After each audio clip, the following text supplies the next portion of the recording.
So the first exhibit, Ben Templesmith. That sounds like a very familiar name in comics. I'm not really sure what he's worked on, but I know I've heard the name numerous times. Nick, are you familiar with Ben Templesmith?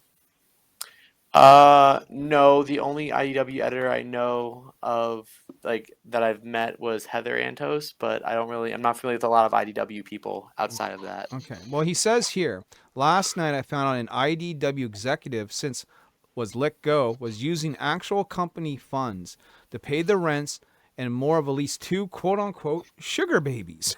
Okay. Ooh. What's more is that this is one of the guys who wrote me out of my own creator owned TV comic development deal in house at IDW. Wow. Okay. So he's making Ooh. an accusation. Who knows if it's true or not? But it's quite the accusation. But the reason why I bring this up is because now we get this coming out in the news. The IDW Publishing closes their offices in San Diego for good.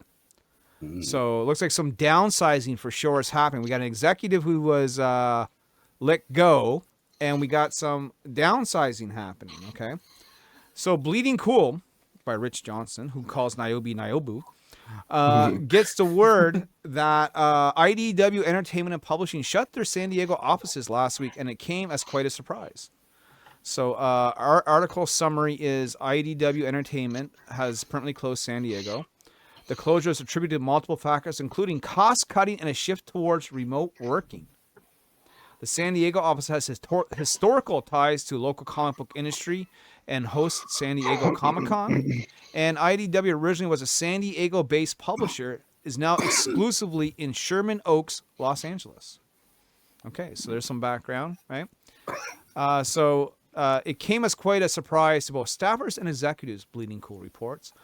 While we don't have any official word about the move, we understand that it is a result of a number of issues. Cost cutting is obviously an issue, but it's one of a number of considerations.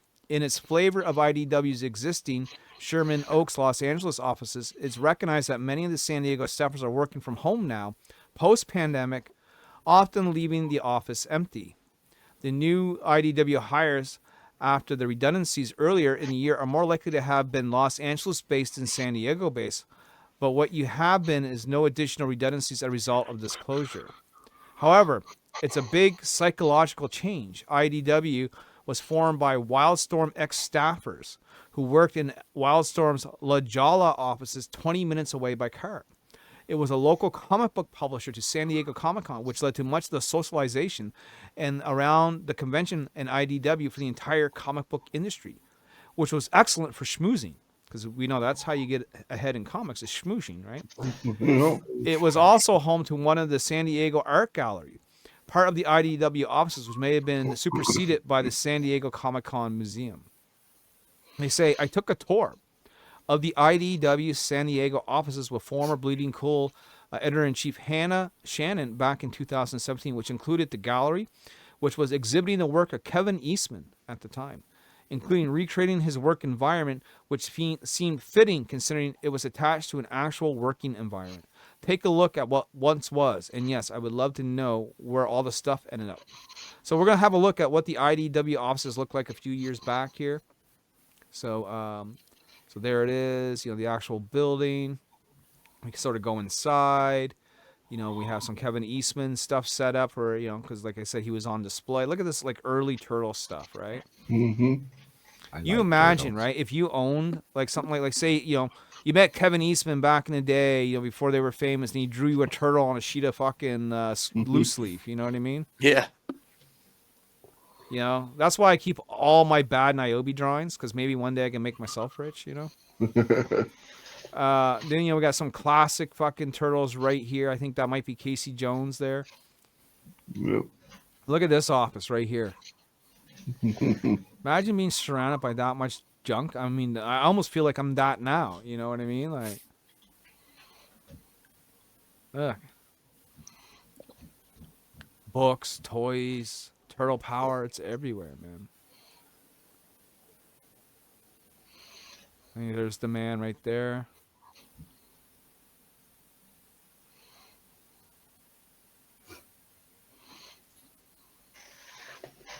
So I get it. Like we're post pandemic.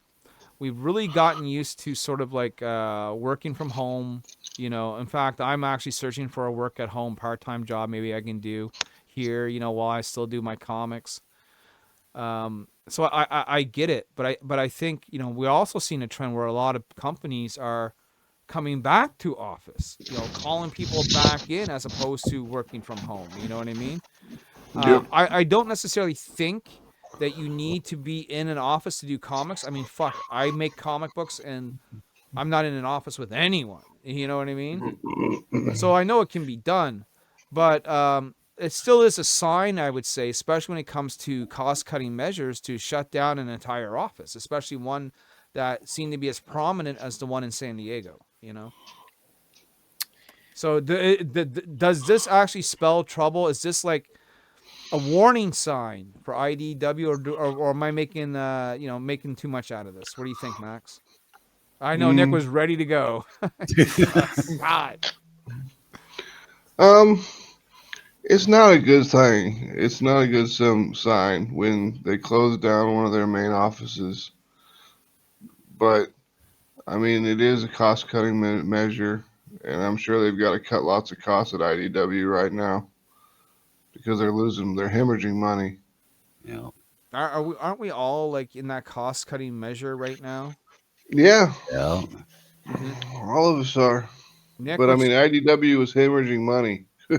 what's your I take, mean, Nick? Pretty much aligned with what Max was saying. I do think it's like obviously a cost cutting thing. Ideally, from experience, obviously freelancing, a lot of the clientele I've dealt with was all through email. Even pre-COVID, most of my gigs were through email. I never was required to go in office.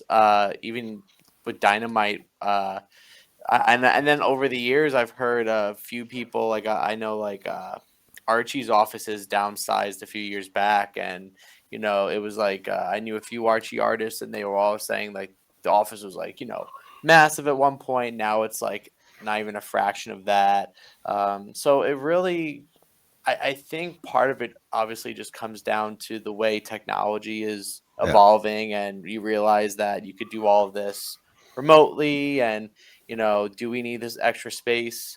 I mean, ideally, would it be cool to have a bullpen again? Yeah. Absolutely, I would have loved to experience a bullpen, but you know, it's just I guess the way it evolves. Like hopefully, I mean, from artists, I don't think it's going to affect artists, but maybe in-house staff, obviously, it will affect more than that. You might not need half of the corporate end Yeah. if you don't need the space. What do you think, Philip?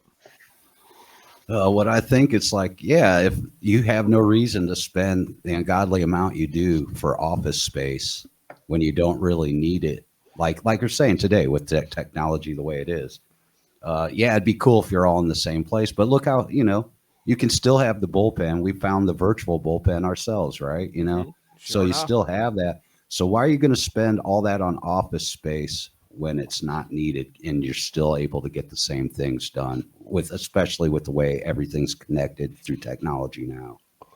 That's a fair especially in point. San Diego, Yeah. that's probably got to be $20,000-$30,000 a month just in Oh rent. yeah, 100%. Yeah. So yeah, it's just a progression, man. Well, it's certainly Now not a that sign we're that business is booming then. No, not at all. All right, guys. Well, that's our thoughts. We're going to keep it short and sweet. Let us know what you think down in the comments section below. Like and share the video, and stay tuned for today's sponsor. Phil, who do you think today's sponsor is? You, Larry, It you. was me all along.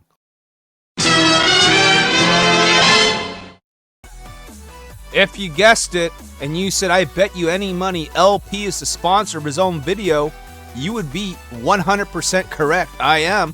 We are currently crowdfunding Nyobi Penguina #1, the crossover campaign. With 20 days left to go, we're at 178 backers. We have raised 7,356 Canadian dollars, which is about $1.52 US. maybe enough to get me a cup of coffee. Help me get lunch at McDonald's by, pledging to this campaign. Pick one out of 6 great covers we got to choose from. It is a 30-page book where Nyobe teams up with her good friend Penguina to go on an epic classic superhero adventure. It's a book you don't want to miss.